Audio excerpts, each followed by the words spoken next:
किन्नर समाज हमारे देश में प्राचीन काल से चला आ रहा है। पुराने समय में राजा महाराजाओं के यहाँ इनका बहुत सम्मान था। बाद में मुस्लिम राजाओं के यहाँ भी इनका महत्व देखा गया है। महाभारत में भी किन्नर योद्धाओं का जिक्र मिलता है।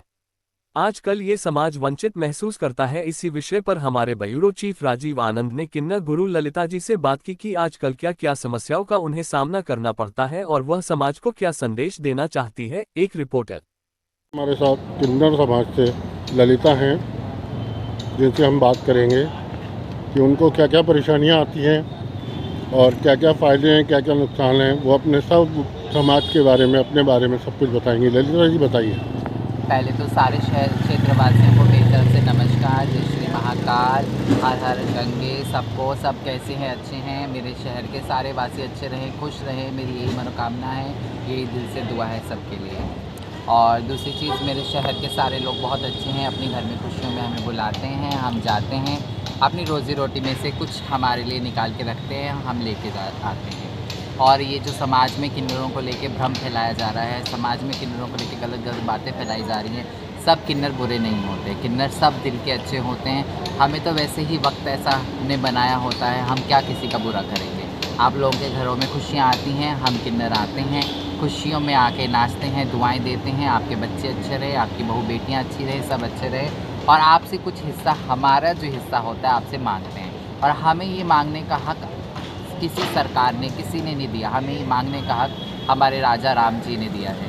हम राम जी के युग से हमारे पूर्वज मांगते आए हैं। राम जी की शादी की बधाई, हमारे कान्हा जी जब पैदा हुए उनकी बधाई। तो हमें ऊपर वाले परमात्मा ने हमें ये जन्म दिया है, उसी ने हमें ये हक दिया है कि हम अपने आप लोगों की हर खुशी के मौके पे जाके कुछ ना कुछ अपना हिस्सा मांगें और अपना जीवन व्यतीत करें। आप लोगों को क्या क्या परेशानियाँ आती हैं? परेशानी तो भैया देखो, पूरा समाज है, हर कोई एक सा नहीं होता है ना। हमें बहुत जगह बेइज्जत भी कर देते हैं, बहुत जगह तिरस्कार भी कर देते हैं, बहुत जगह उल्टा बोलते हैं, धक्के देते हैं, भगा देते हैं। लेकिन हम क्या करते हैं? हम कुछ नहीं कर सकते। हाथ जोड़ के फिर भी उनसे मांगेंगे, फिर भी उन्हीं के दरवाजे जाएंगे बार बार, क्योंकि हमारा यही जन्म है। हम आप लोगों के गुस्से को भी सहते हैं, आप लोगों की नाराज़गी को भी सहते हैं, है ना। और ये ऐसा नहीं है किन्नर समझते नहीं है, किन्नर हर चीज़ को समझते हैं, उनमें भी दिमाग है और दिल है। आम इंसान से ज़्यादा अच्छे से किन्नर समझते हैं किसके घर में कितना है और किसके घर में कितना नहीं है। गरीब के घर में बधाई लेने जाते तो बहुत जगह हमें देना भी पड़ जाता है अपनी तरफ से, हम दे के भी आ जाते हैं। अमीरों के घर में बधाई होती, खुशी होती है, तो हम अपने हक से, जिद से मांगते हैं उनसे कि हमें दो। माँ बाप तो होते नहीं हमारे, यही जजमान जो हमारा है यही हमारे माँ बाप हैं, इन्हीं से हम जिद करके मांगते हैं। आप क्या संदेश देना चाहोगे समाज को? पूरे अपने समाज को, हिंदुस्तान के सभी वासियों को बहुत दुआएं देना चाहती हूँ। सब अच्छा रहे, अमन शांति रहे पूरे मेरे देश में, पूरे हिंदुस्तान में। और मैं ये कहना चाहती हूँ, हम किन्नर आपके दुश्मन नहीं हैं। हो जाता है कभी कभी अनबन भी हो जाती है, लेकिन कोई बात नहीं।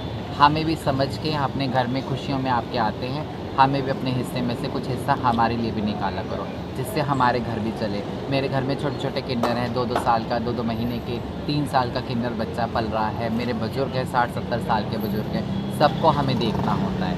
आप हमें देते हो तो मेरा घर चलता है, हमारा पूरा समाज चलता है, किन्नर समाज। बहुत बहुत धन्यवाद आपका। धन्यवाद।